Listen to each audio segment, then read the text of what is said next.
बुद्धं नमामि। बुद्धं नमामि।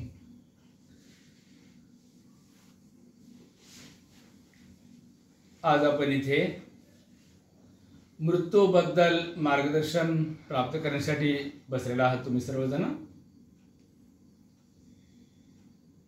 तुमच्या मुलीचा मृत्यू झाला किती 27 दिवस झाली 27 जानेवारी। तर मृत्यूबद्दल आपण ऐकून घेऊया। मृत्यू तर प्रत्येक जीवनाचं अंतिम सत्य आहे। माझी ही इच्छा पूर्ण होईल की नाही, ती इच्छा पूर्ण होईल की नाही शंका आहे, पण मला मृत्यू येणार आहे की नाही याबद्दल काहीच शंका नाही। मृत्यू सर्वांना येणार, नक्कीच येणार। फरक एवढा की कोणाला जरा लवकर तर कोणाला जरा उशिरा येतो, पण मृत्यू येतो सर्वांना। पण मृत्यू म्हणजे काय, जिवंत प्राणी म्हणजे काय ते समजून घेऊ अगोदर। जिवंत प्राणी म्हणजे काय, शरीर प्लस चित्त इज इक्वल टू जिवंत प्राणी। शरीर आहे, चित्त आहे, चित्त म्हणा काय चेतना म्हणा।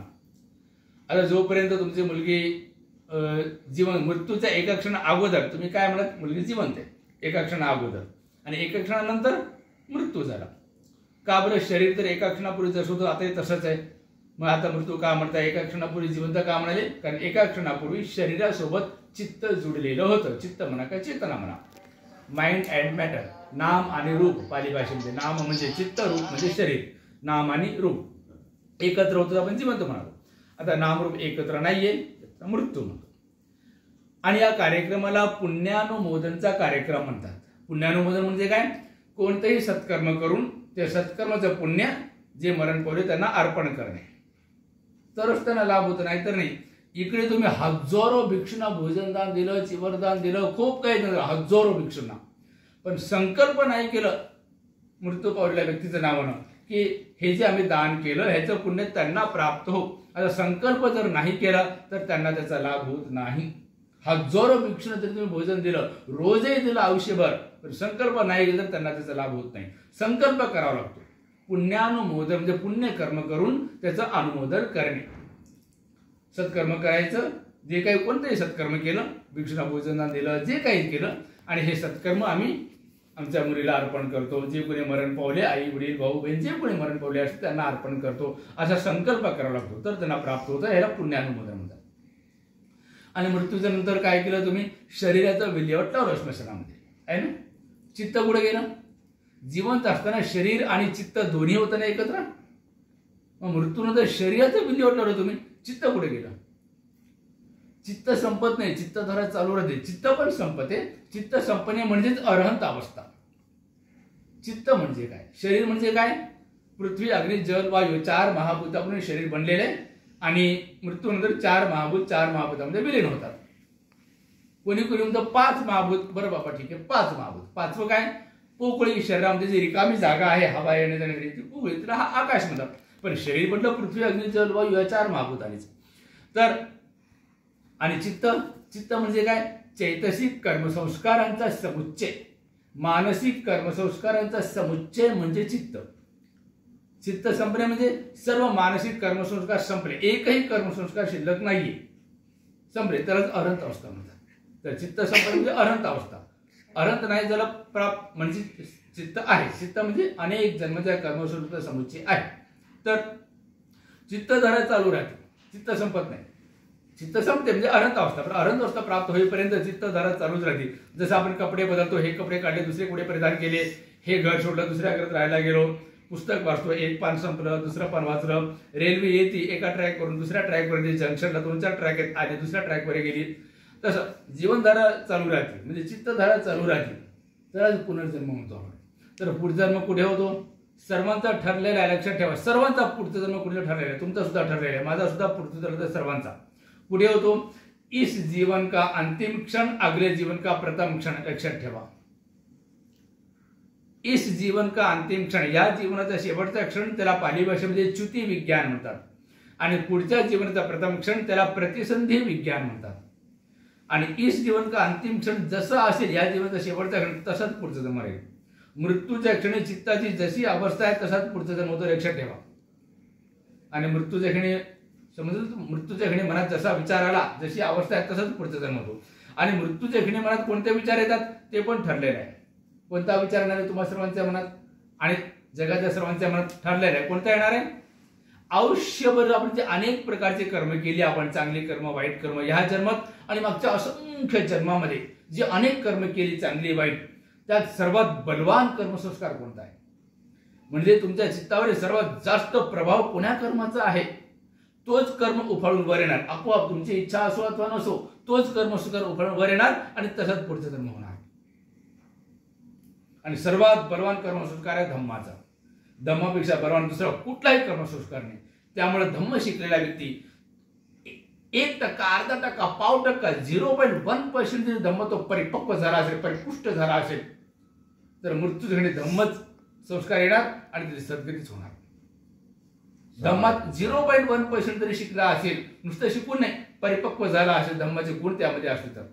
काही काही लोक असतात 1-2 शिबिरातच खूप प्रगती केली आणि काही काही लोक 50 शिबिरं 100 शिबिरं करून प्रगती नाही. तर खरोखर धम्म शिकलेल्या धम्मात परिपक्व झाले 1%, अर्धा टक्का, 0.1% त्याची दुर्गती होऊ शकते पण नाही होणार. आणि जरी दुर्गती तरी एखादा जन्म, त्यातर दुर्गती होतच नाही. पण धम्म न शिकलेला, बुद्ध म्हणतात पृथ्वी तलावरचा सर्वात मोठा संचार व्यक्ती जो कोणी असेल, सर्वात जास्त दान करणारा, सर्वात जास्त शील पालन करणारा, सर्वात जास्त लोकांची सेवा करणारा जो कोणी असेल पृथ्वी तलावरचा सर्वात जास्त, तो सुद्धा जर तो आर्य अष्टांगिक मार्गावर नाही आला, धम्माच्या मार्गावर नाही आला, तर त्या सत्कर्माचं पुण्य जोपर्यंत 1 जन्म, 10 जन्म, 50 जन्म, 100 जन्म, 1000 जन्म जोपर्यंत आहे, तोपर्यंत मनुष्य देवलोकात जन्म होत राहील आणि सत्कर्माचं पुण्य संपलं की दुर्गती आहेच त्याची. पण धम्मात 0.1% धम्माचा अंश तरी आहे, तो दुर्गतीला जाऊ शकतो पण नाही जाणार. आणि जरी दुर्गतीला कधी गेला, आता जर का भविष्यात केव्हाही दुर्गतीला जाणार नाही आणि केव्हाही जरी दुर्गती तिला भविष्यात अल्प कालावधीसाठी जाईल. धम्माचा अंश आहे अल्प कालावधी असतो मनुष्य देवलोक, हे लक्षात ठेवलं. आणि या कार्यक्रमाला पुण्यानुमोदन होतं. तर समजलं, इस जीवन का अंतिम क्षण, अगले जीवन का प्रथम क्षण. आणि मृत्यूच्या घडी मनात कोणता विचार येतो? आपला सर्वात बलवान जो कर्मसंस्कार आहे तोच उफाळून वर येतो, तसंच पुढचा जन्म होतो. आणि धम्मा जो जास्त प्रगती केला तर आपल्या इच्छेनं पुढचा जन्म कुठे जाऊ शकतो. धम्मात प्रगती केल्यानंतर एक अवस्था अशी येते की आपण आपल्या इच्छेनं पुढचा जन्म कुठे जायचं ठरवू शकतो. हम अपने इच्छा से जहां चाहे वहां अगला जन्म ले सकते हैं, जिथे जायचं तिथे घेऊ शकतो. धम्मात खूप उच्च अवस्था, प्रगतीची अवस्था. तर मृत्यू कोणाचा झाला तर काय करायचं असतं? बुद्धाच्या काळी पण कोणाचा मृत्यू होतच होता आणि अनेक लोक बुद्धाकडे जात होते रडत रडत, भगवान म्हणजे आई मेली, वडील मेला, भाऊ मेला, बहीण मेला, पती पत्नी अमका तमका मरण पावले. बुद्ध म्हणत होते अजिबात दुःखी होऊ नका, अजिबात दुःखी व्हायचं नाही म्हणत होते. बुद्ध त्यांना 4 प्रकारचे सांत्वना देत होते. तर नीट ऐकून घ्या. इथून पुढे कोणाचाही मृत्यू हो, कितीही प्रिय व्यक्तीचा मृत्यू हो, अजिबात दुःखी व्हायचं नाही, एका क्षणासाठी सुद्धा दुःखी व्हायचं नाही. नीट लक्षात ठेवा. काय होतं दुःखी झाला तर?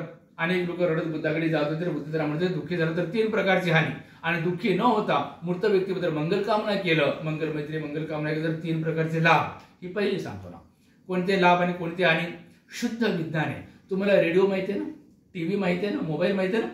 रेडिओ सुरू करा, आकाशवाणी नागपूर केंद्र सुरू करा. काय होणार आहे? आपला रेडिओ नागपूरच्या आकाशवाणी केंद्राशी ट्यून अप होणार. आकाशवाणी मुंबई, दिल्ली, हैदराबाद, औरंगाबाद, BBC लंडन, आकाशवाणी चेन्नई ते सुरू करताल तेव्हा नागपूर केंद्राचे कार्यक्रम ऐकू येतील का? नाही येणार. जे तुम्ही सुरू करताल तेच ऐकू येणार आहे ना. म्हणजे सुरू केल्याबरोबर आपला रेडिओ त्या आकाशवाणी केंद्राशी ट्यून अप झाला. आकाशवाणी केंद्र कोण्याही दिशेला असो आणि कितीही दूर असो. टीव्ही दूर कोणा देशात क्रिकेट मॅच चालू आहे, तुम्ही घरात बसून पाहता टीव्हीवर आहे, तुमच्या मनात लागेल दुसऱ्या देशात दुसरं काही चालू आहे ते बघू, चॅनल बदला ते दुसरं लागेल. जे चॅनल तुम्ही सुरू करताल तुमच्या दूरदर्शनचं त्या दूरदर्शन केंद्राशी ट्यून अप होणार. दूरदर्शन केंद्र कोणाही दिसला असो किती दूर असो. मोबाईल जो नंबर तुम्ही डायल केला तो मोबाईल कोणाही दिसला असो किती दूर असो, आपला मोबाईल त्या मोबाईलशी ट्यून अप होतो. बरोबर आहे ना? बरोबर. ह्याचा अर्थ काय? शाळा कॉलेजमध्ये शिकलात तुम्ही की वातावरणामध्ये तरंग असतात, लहरी असतात. या लहरीच्या माध्यमातून हे तरंग हजारो किलोमीटर दूरपर्यंत जातात. आता हे तरंग पृथ्वीच्या बाहेर जातात काय ते बघू. कारण ज्यांचा मृत्यू झाला त्यांचा पुढचा जन्म पृथ्वीवर झाला का पृथ्वीच्या बाहेर झाला हे आपण ओळखू शकत नाही, ते बुद्ध ओळखू शकतात. हे तरंग पृथ्वीच्या बाहेर जातात का? तर प्रत्येक देशानं अंतरिक्षामध्ये उपग्रह सोडली आहे ना. मंगळावर, चंद्रावर उपग्रह सोडली. उपग्रह किती आहेत मंगळावर? दुसऱ्या अंतरिक्षात, म्हणजे अंतरिक्ष म्हणजे पृथ्वीच्या गुरुत्वाकर्षण शक्तीच्या बाहेरची जागा आहे. तर उपग्रह तिथे सोडले, पण त्याला ऑपरेट करणारा व्यक्ती कुठे? पृथ्वी तलावर एका एअर कंडिशन रूम मध्ये बसलेला आहे, ज्या रूमला हवा किंवा आवाजही भेटू शकत नाही. बाहेर 50 डिग्री सेल्सिअस तापमान आहे, आतल्या व्यक्तीला त्रास होत नाही.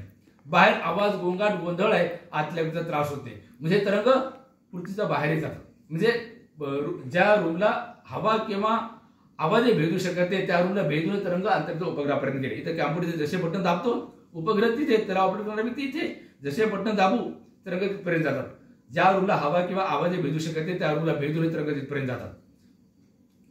तेच विज्ञान इथे काम करतो. आणि हे रेडिओ, टीव्ही, कॅम्प्युटर, मोबाईल कोणते उपकरण आहेत? भौतिक उपकरणं. हे भौतिक उपकरणं भौतिक विज्ञानावर आधारित आहेत. पण बुद्धाने शिकवलेलं हे चैतसिक विज्ञान आहे.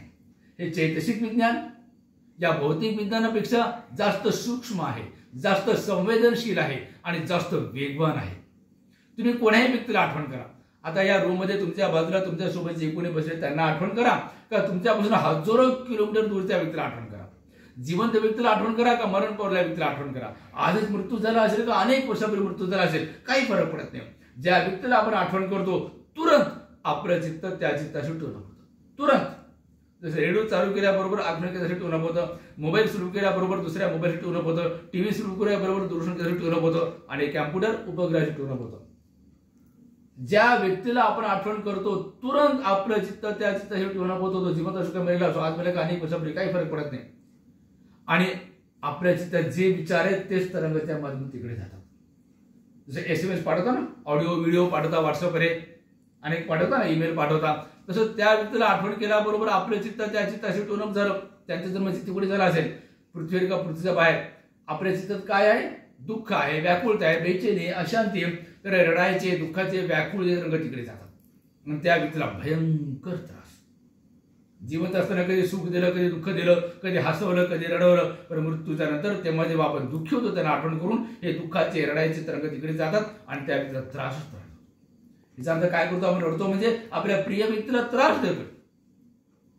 तर अजिबात दुःखी व्हायचे. पहिली आणि त्यांची आणि दुःखी तर तरंग तिकडे जातात त्यांची आणि पहिली आणि त्यांची आणि त्यांच्या आणि केव्हा होणार? जेव्हा जेव्हा तुम्ही त्यांना आठवण करून दुःखी होता फक्त तेव्हाच. बाकी आपण आपल्या कामात मग्न आहोत, डिस्कनेक्ट झाला. रेडिओ जोपर्यंत चालू आहे तोपर्यंत कनेक्टेड आहे, टीव्ही जोपर्यंत चालू आहे, मोबाईल जोपर्यंत चालू आहे कनेक्टेड आहे. बंद केली की बंद झालं. जेव्हा जेव्हा तुम्ही दुःखी होतात आठवण केला तेव्हा कनेक्टेड आहे. तुम्ही दुसऱ्या कामात लागले, एका क्षणासाठी तरी विसरले, डिस्कनेक्ट झाला, पुन्हा आठवण केलं तसं. पण त्यांच्या हानी होतं तेवढाच वेळ आहे, पण आपली हानी मात्र जास्त वेळ आहे, खूप हानी. आपली काय हानी? शुद्ध उदाहरण आहे. समजा जमिनीमध्ये एक बी टाकलं, समजा आंब्याचं बी टाकलं, बी एक टाकलं, झाड एकच येणार, फळ पण एकच येईल का त्याला? हजारो फळं येतील आणि त्या हजारो फळामध्ये त्याच क्वालिटीचे बिया आहेत. त्या हजारो बिया कुठे ना कुठे जमिनीतच जातील आणि हजारो झाडे उभे राहतील. त्या हजारो झाडांचे लाखो फळं जमिनीत जातील, करोडो फळं. प्रोसेस ऑफ मल्टिप्लिकेशन वाढत चालते. रडतो म्हणजे काय करतो आपण? आपल्या अंतःकरणामध्ये रडायचे बिया टाकतो. मी माझ्या चित्तात रडायचे बिया टाकेल आणि मला हसायचे फळ येते, शक्य आहे का? मी दुःखाचे बिया टाकेल, मला सुखाचे फळ येते, शक्य आहे का? मी बेचैनी, अशांती, व्याकुळताचे बिया टाकेल आणि मला सुख शांतीचे, आनंदाचे फळ येते, शक्यच नाही. रडतो म्हणजे रडायचे दुःखाचे बिया टाकतोय आपण. अनेक जन्मापर्यंत हजारो पडीनं रडायचे दुःखाचे व्याकुळतेचे फळ आपल्याला भेटणार. रडतो दुःखी होतो म्हणजे आपली हानी करून घेतोय आपण, आपली खूप मोठी हानी. आणि तिसरी हानी, रडतो म्हणजे दुःखी होतो, व्याकुळ होतो, तेव्हा काय करतो आपण? घरातलं वातावरण निगेटिव्ह करतोय. रडणं, बेचैन होणं, अशांत होणं, व्याकुळ होणं, दुःखी होणं, सगळं वातावरण निगेटिव्ह करतोय, घरातलं वातावरण दूषित करतोय आपण. हे 3 प्रकारची हानी. तसं न करता मंगल कामना करायचं. त्या व्यक्तीला आठवण केल्याबरोबर आपले चित्त त्या चित्ताशी टून झालं आणि आपल्या चित्तात मैत्री, करुणा, प्रेम, आपुलकी, सद्भावना आहे. हे प्रेमाचे, आपुलकीचे मंगल मैत्री तरंग तिथपर्यंत जातील. त्या व्यक्तीचं म्हणजे ती कुठे झाला असेल पृथ्वीच्या बाहेर हे तरंग तिथपर्यंत जातील आणि त्या व्यक्तीला हलकं फुलकं वाटतं, आनंद वाटतं, प्रसन्नता वाटतं. त्या व्यक्तीचा फायदा. दुसरा फायदा आपला. आपण मंगल कामना करतो म्हणजे काय करतो? आपल्या चित्तामध्ये मंगल मैत्रीचे, प्रेमाचे, आपुलकीचे बिया टाकतो. अनेक जन्मापर्यंत हजारो पडीनं मैत्री, करुणा, प्रेम, आपुलकी हेच आपल्याला भेटेल. हजारो पडीनं. जसं एक बी टाकलं तरी हजारो फळ येतात. हजारो पडीनं अनेक जन्मामध्ये आपल्याला मैत्री, करुणा, प्रेम भेटेल, आपला फायदा.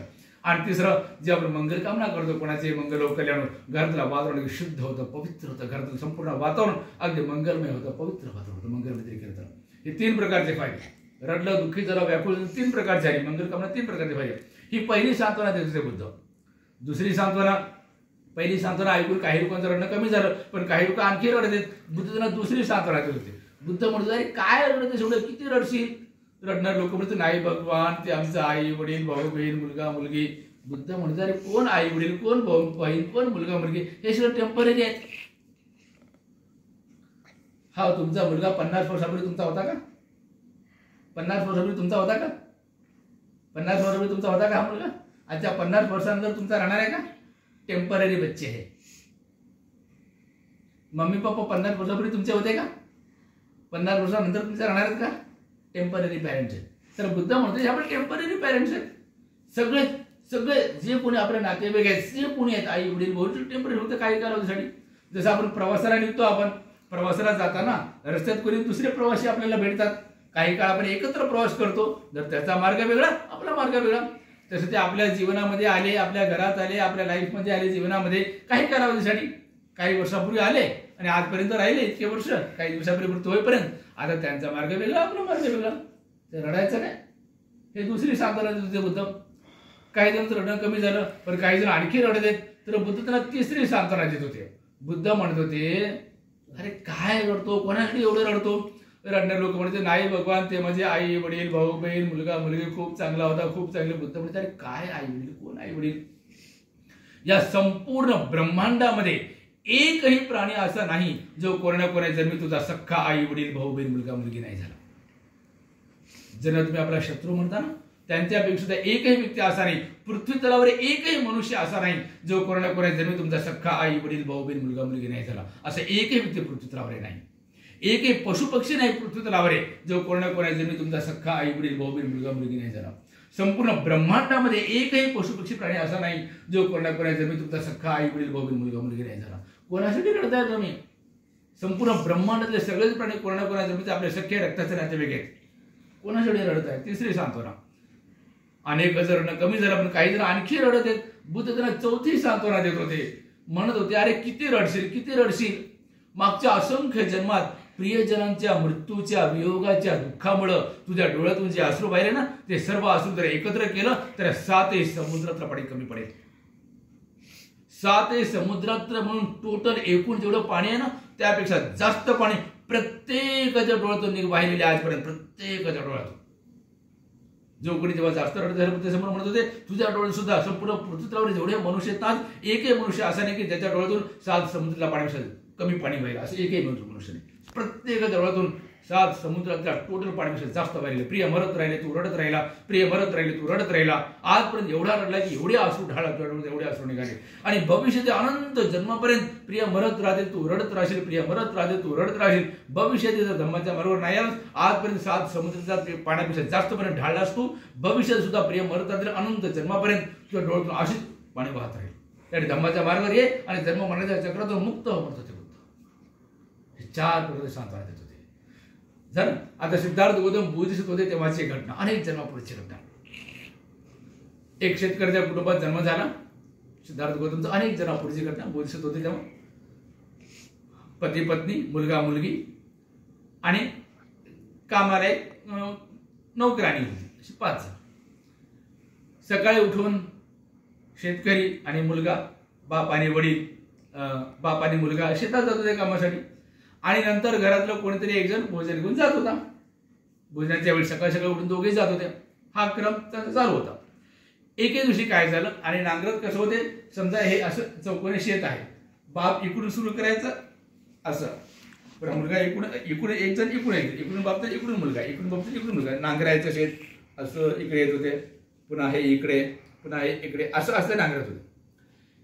एकदा बाप असा आला इथपर्यंत आणि इथून टर्न झाला, त्याचा नांगर टर्न झाला. पाहतोय पुढे मुलगा असं करतोय, एकदम आपल्यासारखं त्रास झाला आणि पडला. काय झालं तिथे जाऊन पाहतो, तोपर्यंत मुलगा मेलेला आहे. आणि थोड्या अंतरावरून साप आहे, पाहतो मुलाच्या पायाला सापाचा दंश केलेला आहे. मुलाची डेड बॉडी तिथून उचलला, बाजूला ठेवला दुऱ्यावर आणि आपलं काम चालू. काम थांबवलं नाही, काम चालूच आहे, शेताला काम चालूच आहे. रस्त्याकडे पाहत पाहत काम करतोय. रस्त्यावरून एक व्यक्ती, गावातलाच व्यक्ती गावाकडे जात होता. तर आवाज दिला, अरे दादा हे बाबा, आमच्या घरी सांग की आज एकाचा डब्बा आणा. रोज दोघांचा डब्बा येतो आणि घरातला एकच व्यक्ती इथं डब्बा घेऊन आज एकाचा डब्बा आणा. रोज दोघांचा येतो, आज एकाच डब्बा आणा म्हणा. आणि आज घरातले सगळे लोक या डब्बा घेऊन, आणि सगळेजण पांढरे कपडे परिधान करून या आणि एकच डब्बा आणा, असं माझ्या घरी रिपोर्ट दे. ठीक आहे, हा जातो आणि घरी सांगतो असं असं आहे. एकच डब्बा आणि पांढरे कपडे करून या सर्वजण या. हिचा अर्थ कोणतरी मरण पावले, दोघांपैकी काहीतरी झाले. याची पत्नी ओळखते, शेतकरीची म्हणजे मुलाची आई. तुला कोणी सांगितलं असं? ते सांगतो की तुमच्या मिस्टरांनी सांगितलं, तुमच्या पतीने सांगितलं, हां ठीक आहे, याचा अर्थ माझा मुलगा मेला, समजून घ्यायची.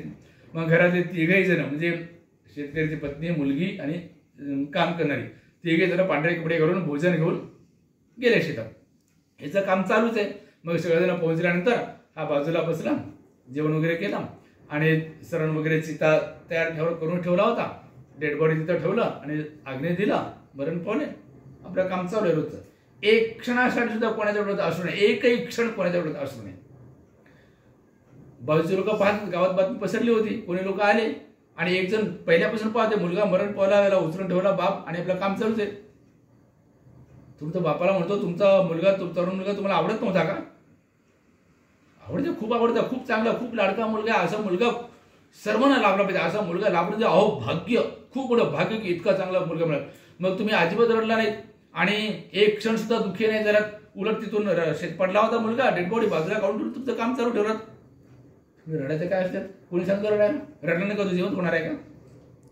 रडून फायदा काय? त्याला यायचं तेव्हा आला आणि जायचं तेव्हा गेला.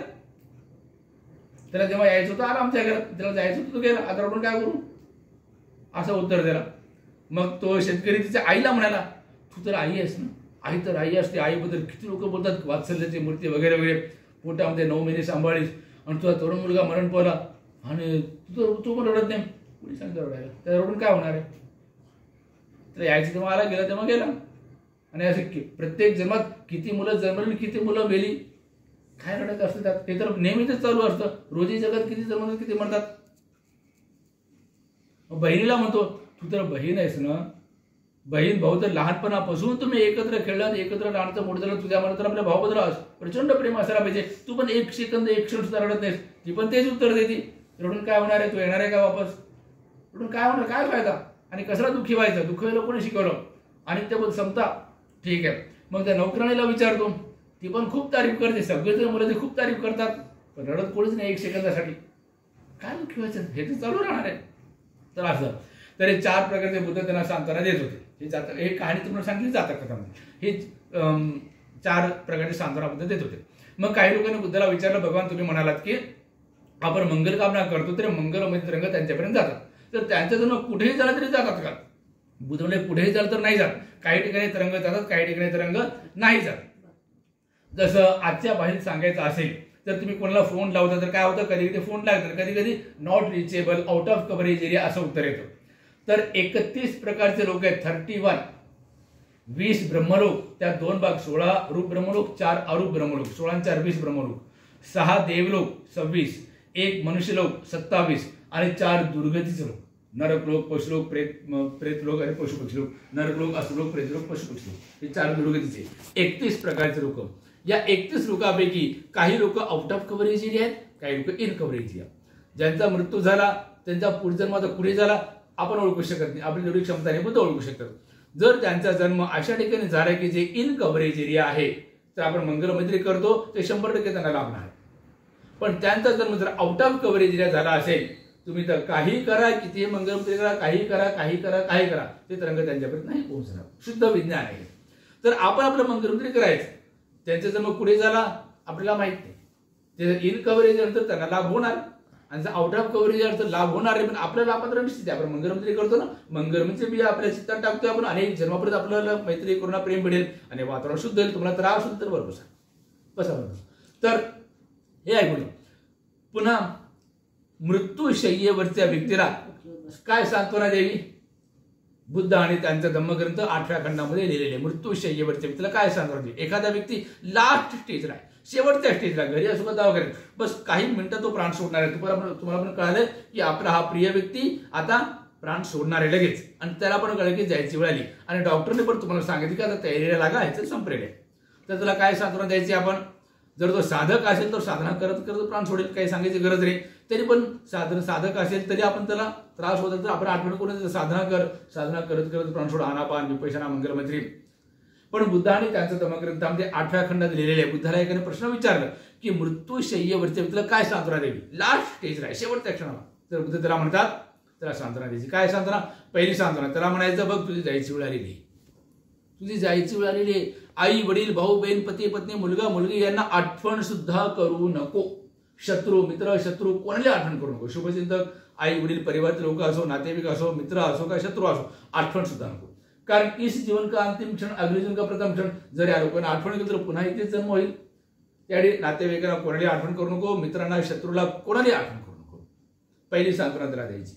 दुसरी सांत्वना द्यायची त्याला की गाडी बंगला पैसा प्रॉपर्टी याबद्दल आसक्ती नको. माझं घर, माझी गाडी, माझी इमारत, माझं शेत, माझी प्रॉपर्टी, माझं मोबाईल आसक्ती नको. या वस्तूबद्दल सुद्धा अजिबात आसक्ती नको. आणि तिसरं सांत्वना द्यायचं की इंद्रियांच्या विषयाबद्दल आसक्ती नको. मला डोळ्याला हे पाहणं आवडतं. उदाहरणार्थ पुरुष असेल तर एखादी तरुणीकडे किती सुंदर मुलगी आहे, बापरे किती सुंदर आहे. पुरुष असेल तर, आणि महिला असेल तर कोणी महिला पण वासनावान असेल तर काय पुरुष, काय किती चांगला मुलगा आहे, किती तरुण आहे, आसक्ती आहे. तर हे सुद्धा इंद्रिय विषयाबद्दल असं. जिभेचा गुलाम, काही जण जिभेला हे पाहिजे ते पाहिजे ते पाहिजे. काही जण किती छान स्पर्श आहे, किती छान गंध आहे. कान, नाक, डोळे, जीभ, त्वचेचा स्पर्श किती आहे. काना संगीत, किती छान संगीत आहे, म्युझिक आहे. इंद्रिय विषयाबद्दल सुद्धा आसक्ती नको. तिकडे कुठे गाण्या वाजत असतात तर इथं बसलेला आपण असं करतात लोक. तिकडे कुठे गाणं वाजतंय इथं डोलतात. इंद्रिय विषयाबद्दल सुद्धा आसक्ती नको. प्रॉपर्टीबद्दल नको, नातेवाईकाबद्दल नको, इंद्रिय विषयाबद्दल सुद्धा आसक्ती नको. तिन्ही नको. मग करायचं काय? मग बुद्ध म्हणतात पहिलं सत्कर्म. मृत्यूच्या वेळेस काय करायचं? हे 3 करायचे नाही म्हणून सांगितलं. मग करायचं काय? आयुष्यात जे सत्कर्म केलं त्या सत्कर्मांना आठवण करा आणि प्रसन्नपणे प्राण सोडा. हे लक्षात ठेवा. आनंदानं प्राण सोडायचे. ते गाणं आठवतं का कुणाला? तुम्हाला माहिती पण तुम्ही तर ऐकलं असतात. जुनं गाणे, रोते हुए आते है सब, हंसता हुआ जो जाएगा वो मुकद्दर का सिकंदर कहलाएगा. मुकद्दर का सिकंदर बनना है तो हंसते हुए मरना सीखो. हंसते हुए मरना है तो हंसते हुए जीना सीखो. जो व्यक्ती हसतोय जी नाही शकता, जीवनपणे सारखं रडतच राहतात, हे असं झालं तसं झालं तर त्यांच्याकडून आपण काय अपेक्षा बाळगू की व्यक्ती मरताना हसण्याचं प्राण सोडेल. तर आयुष्यात जे सत्कर्म केलं त्या सत्कर्मांना आठवण करा आणि प्रसन्नपणे प्राण सोडा. पहिलं काम.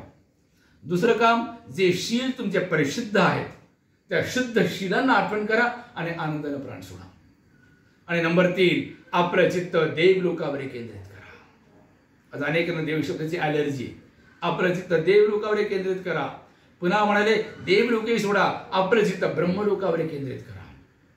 पुन्हा म्हणे ब्रह्मलोके सोडा, आपलं चित्त निर्वाणावर केंद्रित करा. कुठे राहिले हे? बुद्ध आणि त्यांचा धम्मग्रंथ 8व्या खंडात. लेखक डॉक्टर बाबासाहेब आंबेडकर आणि ग्रंथाचं नाव बुद्ध आणि त्यांचा धम्म. बाबासाहेब लेखक आहेत. सांगितलं कोणी? बुद्धानं जे सांगितलं तेच लिहिलं. त्यामध्ये बुद्धानं सांगितलं, बुद्धीतून लिहिलं. तर हे मृत शेवटच्या व्यक्तीला ही सांत्वना आपण द्यायची. तर नीट लक्षात ठेवा. अभ्यास करा, हे नीट लक्ष ठेवा. आणि इथून पुढे कोणाचाही मृत्यू अजिबात दुःखी व्हायचं नाही. हे तर जीवन मरण चालूच राहणार आहे. आपली सद्गती आपली हात, आपली दुर्गती आपली हात. आणि दुसरी गोष्ट, कोण्या दिवशी मरण मृत्यू झाला? 27 तारीखला. तर 30 तारीख पकडून ठेवायची नाही. अनेक जण त्याच तारखेला पकडून राहतात. पुढच्या वर्षी त्याच तारखेला करायचं म्हणून. त्या तारखेला करायला काही दोष नाही, करा. पण ती तारखेला चिटकून राहू नका. कधी काय होतं, कोणाच्या काहीतरी कोणी येतात आमच्याकडे एकदम घाबरे घुबरे म्हणतात, बंदेजी कसं करायचं, या दिवशी आमच्या आईचं बाबाचं यांचा मृत्यू दिवस आहे आणि त्या दिवशी दुसरी काहीतरी इमर्जन्सी मला तिकडे जायचंय, कसं करायचं, इथं आई बाबाचा दिवस आहे, मृत्यू दिवस आहे, इथं कार्यक्रम करायचे मृत्यू दिवसाचा, ते दुसरी इमर्जन्सी आली. मी म्हणतो हे कार्यक्रम तो नंतर करणं, 8 दिवसांना 15 दिवसांना महिनाभरानंतर करणं किंवा महिनाभर 15 दिवस 8 दिवस अगोदर करणं, ठीक आहे, त्याच तारखेला केलं पाहिजे, काही आवश्यक नाही. याला पुण्यानुमोदन म्हणतात. तर 27 तारीख पकडून ठेवू नका. 2-4 दिवस 8 दिवस 15 दिवस महिनाभर अगोदर किंवा महिनाभर नंतर केव्हाही करा, चालतं ते. त्या तारखेला केलं तर काही दोष नाही, त्या तारखेलाच करा तुम्ही, तुमची इच्छा असेल तर. पण कधी काही कारणामुळे त्या तारखेला नाही करू शकतो तर कोणाही दिवशी करू शकता, हे लक्षात ठेवा. आणि दुसरी गोष्ट, हे जे म्हणतो आपण कोणी मरण पावले त्यांच्याबद्दल हे कार्यक्रम जे करतात आपण परित्राण पाठ वगैरे वगैरे, हे वर्षातून एकदा करता नको. वर्षातून एकदा नाही, पुण्यानुमोदन रोज करायचं असतं. पुण्यानुमोदन दररोज, वर्षाचे 365 दिवस आणि वर्षाच्या नंतर सुद्धा रोज करायचं. म्हणजे काय करायचं, पुण्यकर्म करून ते पुण्यकर्म त्यांना अर्पण करायचं.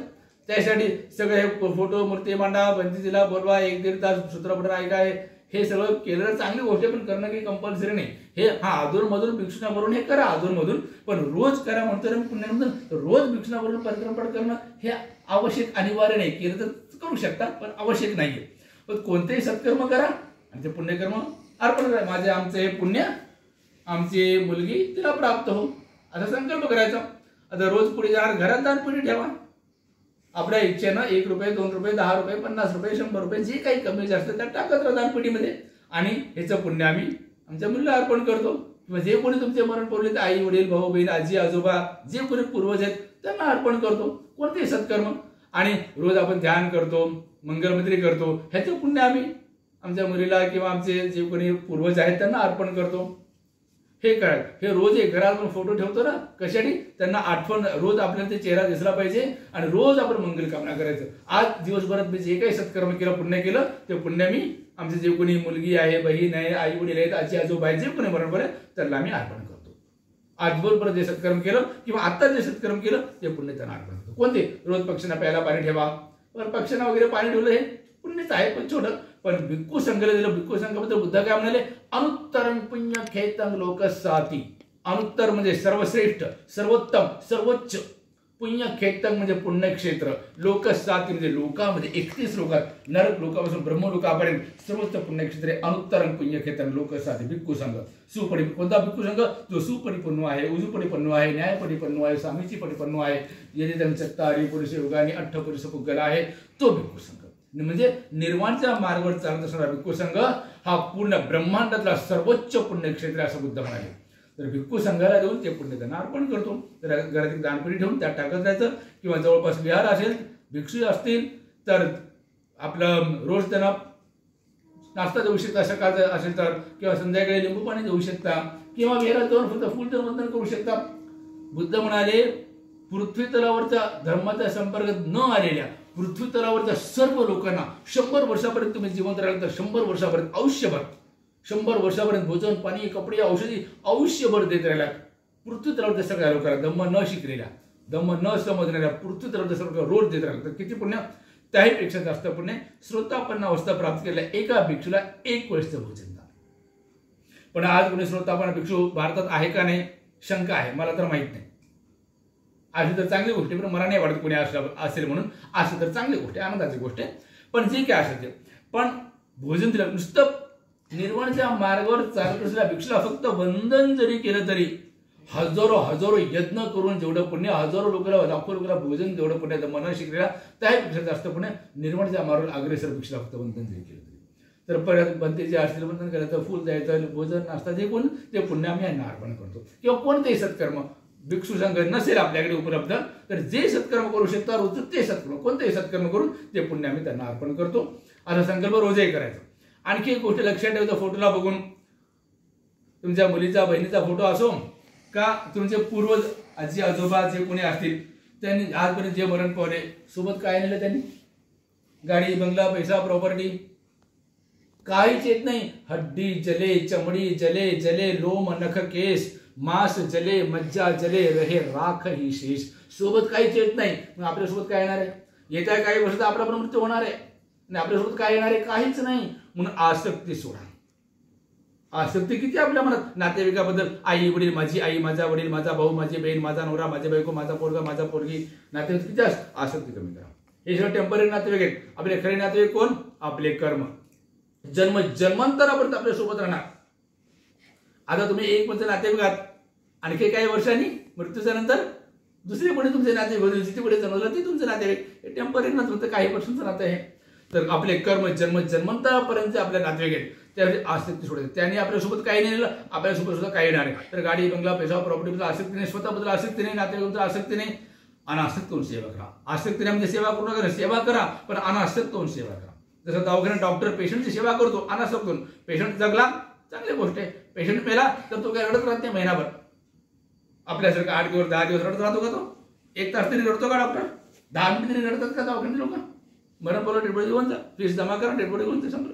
सेवा करतात निस्वार्थ सेवा. कोणा व्यक्तीबद्दल आसक्ती नाही कोणा व्यक्तीबद्दल आसक्ती नाही कोणा व्यक्तीबद्दल द्वेष पण नाही. तर हे करत राहा आणि लक्षात ठेवा मृत्यू केव्हा येऊ शकतो. आता मी इथं बसलोय आता मी इथून उतरण्याची गॅरंटी नाही पुढच्या क्षण मृत्यूचा असेल. आता मी घराच्या बाहेर निघण्याची गॅरंटी नाही पुढच्या क्षण मृत्यूचा असेल. आणि जेव्हा मृत्यू येईल ना पुत्र न रक्षा कर सके पिता न माता भ्रात कौन बचा पाए भला जब काल करे आघात कोणीच वाचू शकणार आहे. मृत्यू येईल झडप करून ती घेऊन जाईल. आणि मृत्यू येण्याच्या अगोदर कमीत कमी 1%, अर्धा टक्का, पाव टक्का, 0.1% तरी धम्मात प्रगती करा. जसं आता सांगितलं मला सुरुवातीलाच, धम्म न शिकलेला पृथ्वी तलावरचा सर्वात मोठा विद्वान व्यक्ती पुण्य जोपर्यंत एक जन्म का अनेक जन्म मनुष्य देवलोकात राहील, पुण्याचा संग्रह संप्रगे दुर्गती नरकात पोषलोकात प्रेतलोकात जाईल. आणि एकदा दुर्गतीला गेली की अरबो खरबो जन्म कल्पाचा कल्प मनुष्य भेटेल याची गॅरंटी नाही. देव लोकांचे देवता, देव म्हणजे लोक म्हणजे मनुष्य लोकात असताना अनेक सत्कर्म केल्यामुळे त्यांचा स्वर्गात जन्म झाला, त्यांना देवता म्हणतात. मनुष्य लोकात असताना ध्यान मंगलमय खूप प्रगती केल्यामुळे त्यांचा ब्रह्मलोकात जन्म झाला, ते ब्रह्मा म्हणतात.